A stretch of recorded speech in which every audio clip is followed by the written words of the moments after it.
সাংবাদিকদের মুখোমুখি অনিকেত মাহাতো চিকিৎসক, কি বলছেন শোনাবো। করতে পারবো, এসআরসিপির মাধ্যমে আমি সাধারণ মানুষকে পরিষেবা দিতে পারবো।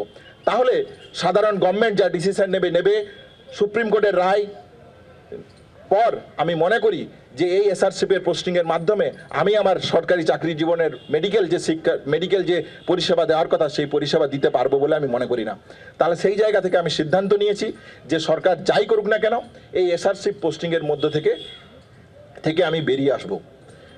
শেষ যে কথা বলার, স্বাভাবিকভাবেই আপনারা জানেন যে এই এসআরসিপির পোস্টিংয়ের যে জায়গা, সেই এসআরসিপির পোস্টিংয়ের জন্য একটা যদি ছেড়ে আসতে হয় তাহলে একটা মোটা অ্যামাউন্টের টাকা আমাকে সরকারকে দিতে হয়।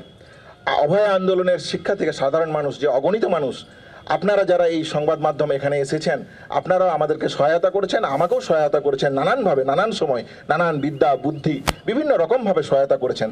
আমি মনে করি এই অগণিত মানুষ যাদের কাছে এই যে থ্রেড কালচার, এই যে স্বাস্থ্য ব্যবস্থার দুর্নীতি, যে অভয়ার যে ন্যায় বিচারের অপূরণীয় দাবি, সেই দাবি নিয়ে আন্দোলন দরকার। সেই দাবি নিয়ে পশ্চিমবাংলার মানুষের কাছে, মেডিকেল কলেজগুলোর কাছে, প্রত্যেকটা জায়গাতে একটা সুষ্ঠু গণতান্ত্রিক পরিবেশ রক্ষা করার আজকে আশু কর্তব্য বলে আমি মনে করছি। তাহলে সেই জায়গা থেকে মনে করে আমি এই এসআরসি পোস্টিং থেকে যেমন সরে আসছি, এসআরসি পোস্টিংয়ের জন্য যে বিপুল অর্থের প্রয়োজন, 30 লাখ টাকার কাছাকাছি প্রয়োজন, আন্দোলনের যে শিক্ষা, নৈতিকতার যে শিক্ষা, স্বাধীনতা আন্দোলনের সংগ্রামী মানুষের যে শিক্ষা, সেই শিক্ষা থেকে আমি এই আন্দোলন পরিচালনা করে বা এগিয়ে নিয়ে যাওয়ার চেষ্টা করব।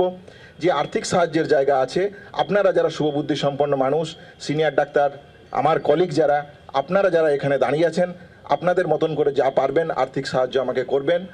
এবং অভয়ার যে অপূরণীয় দাবি, যে অপূরণীয় লড়াই, সেই লড়াই, অভয়ার ন্যায় বিচার ছিনিয়ে আনার জন্য যে লড়াই, সেই লড়াইয়ে আমাকে সম্পূর্ণভাবে সাহায্য করবেন বলে আমি মনে করি।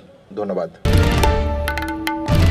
বাংলার আওয়াজ, বাঙালির আবেগ, জি 24 ঘন্টা।